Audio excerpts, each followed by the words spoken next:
Francesca Murati shkon për pushime në jug me helikopter. Nuk kam nerva të bëj 3 orë rrugë me makinë nga Tirana. Francesca Murati ka tërhequr vëmendjen e publikut për një apartament që bleu $700.000, por që ju përfshin nga flak pak ditë pas blerjes.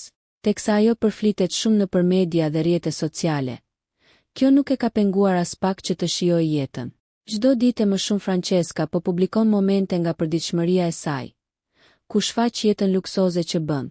Nga fustanet e shtrenjta të udhëtimet, apartamenti i ri luksoze së fundi me postimin e ri në Instagram, ku shfaqet duke udhëtuar me helikopter drejt jugut të Shqipërisë.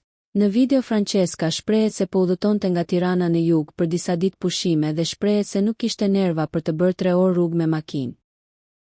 Nëse ju pëlqeu kjo video shkoni në kanalin e YouTube-it Big VIP Albania Kosova, që e gjeni në bio. Mos harroni që të bëni subscribe dhe të klikoni butonin e ziljes që të informoheni për videot më të reja.